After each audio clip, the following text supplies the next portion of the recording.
अब देखिए इतिहास में इंदिरा गांधी जी भी नेता प्रतिपक्ष थे, वो अपोजिशन में लीडर थे। जब वो चुनाव हारे, उसको जब पूछा विदेश में कि भारत में आपका खिलाफ सरकार कार्रवाई करते हैं, क्या कहना है, तो इंदिरा गांधी जी ने भी कही थी कि देश से बाहर अपने देश के बारे में कुछ नहीं कहूँगा और सरकार के बारे में कुछ नहीं कहूँगा। उसके बाद जितने भी नेता प्रतिपक्ष आए हैं, चाहे अडवाणी जी हो, चाहे अटल जी हो, सुषमा जी हो, या शरद पवार जी हो, या कई नेता प्रतिपक्ष रहे हैं। आप मुझे दिखाइए एक लीडर ऑफ ऑपोजिशन इंडिया से बाहर जाकर के देश का खिलाफ और सरकार के खिलाफ बयानबाजी किया हो। राहुल गांधी जी पहला इंसान और पहला लीडर ऑफ ऑपोजिशन है जो देश से बाहर जाकर के देश के खिलाफ बात करते हैं, हमारा डेमोक्रेसी, हमारे सिस्टम का खिलाफ बात करते हैं। सर, आप लोग राहुल गांधी को लेके इतना ज्यादा रिएक्ट क्यों करते हैं? हमेशा मैंने देखा है जब भी वो कुछ बोलते हैं, कल बीजेपी ने प्रतिक्रिया दी, अभी आप भी थोड़ा गुस्से में हैं उनसे, तो क्या आपको लगता है? देखिए, मैं राहुल गांधी जी को इसलिए अहमियत देता हूँ, इसलिए इज्जत देता हूँ क्योंकि वो नेता प्रतिपक्ष है। Rahul Gandhi as a person हमारा कोई लेना देना नहीं है, लेकिन नेता प्रतिपक्ष है। मैं संसदीय कार्य मंत्री हूँ। हमारे पार्लियामेंट का लीडर ऑफ अपोजिशन अगर गैर जिम्मेदाराना बात करेंगे तो हमको तो अच्छा नहीं लगेगा। अब देखिए इतिहास में इंदिरा गांधी जी भी नेता प्रतिपक्ष थे, वो अपोजिशन में लीडर थे।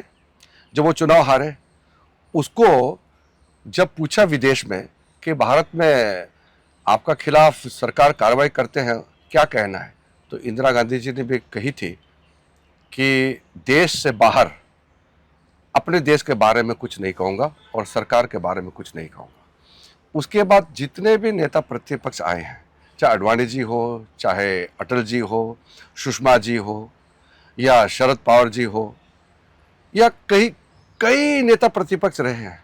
आप मुझे दिखाइए एक लीडर ऑफ ऑपोजिशन इंडिया से बाहर जाकर के देश का खिलाफ और सरकार के खिलाफ बयानबाजी किया हो।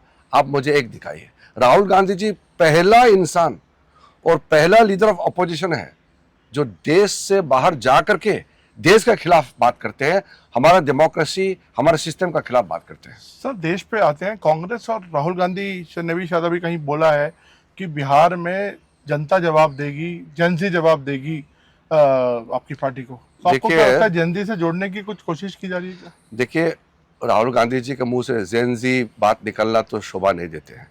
जेनजी, ये नई जनरेशन ने तो उनको सत्ता से हटा दिया है, तीसरी बार भी हटा दिया है।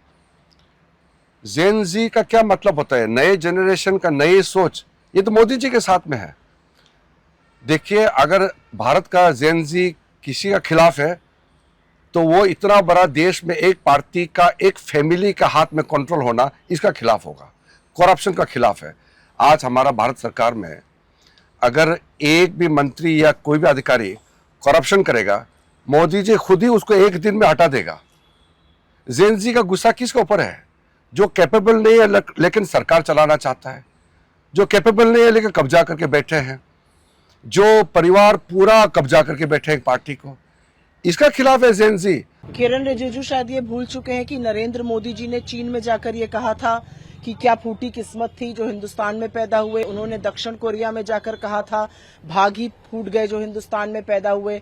उन्होंने ब्रिटेन में जाकर हमारे डॉक्टरों की इतनी फजीहत करी थी। नरेंद्र मोदी ने, चाहे वो अमेरिका हो, ब्रिटेन हो, कोलंबिया हो, दक्षिण कोरिया हो, जर्मनी हो, चीन हो, हर जगह जाकर उन्होंने देश का अपमान किया है और इस बात को वो नकार नहीं सकते। कांग्रेस ने इस देश की आजादी के लिए शहादत दी है। इस देश को एक रखने के लिए इंदिरा जी ने अपने प्राणों का बलिदान दिया है, राजीव जी ने अपने प्राणों की आहुति दी है। इस देश में सद्भाव और सौहार्द जब तक बना रहेगा, ये देश एक रहेगा। लेकिन ये बात ना आरएसएस समझ सकती है और ना बीजेपी समझ सकती है। किरण रिजिजू शायद ये भूल चुके हैं कि नरेंद्र मोदी जी ने चीन में जाकर ये कहा था कि क्या फूटी किस्मत थी जो हिंदुस्तान में पैदा हुए। उन्होंने दक्षिण कोरिया में जाकर कहा था भाग ही फूट गए जो हिंदुस्तान में पैदा हुए। उन्होंने ब्रिटेन में जाकर हमारे डॉक्टरों की इतनी फजीहत करी थी। नरेंद्र मोदी ने, चाहे वो अमेरिका हो, ब्रिटेन हो, कोलंबिया हो, दक्षिण कोरिया हो, जर्मनी हो, चीन हो, हर जगह जाकर उन्होंने देश का अपमान किया है और इस बात को वो नकार नहीं सकते। राहुल जी ने सतत लोकतंत्र को मजबूत करने की, लोगों के हक की बात कही है, वो आज भी उस बात पर कायम है। लेकिन कहते अभिव्यक्ति की आजादी की वकालत देश में करते हैं, ये वो लोग हैं जो भारत को तोड़ना चाहते हैं, कश्मीर को भारत से अलग करना चाहते हैं, पूर्वोत्तर को भारत से अलग करना चाहते हैं। कौन है वो लोग? कांग्रेस ने इस देश की आजादी के लिए शहादत दी है। इस देश को एक रखने के लिए इंदिरा जी ने अपने प्राणों का बलिदान दिया है, राजीव जी ने अपने प्राणों की आहुति दी है। किस मुंह से ये लोग बोलते हैं?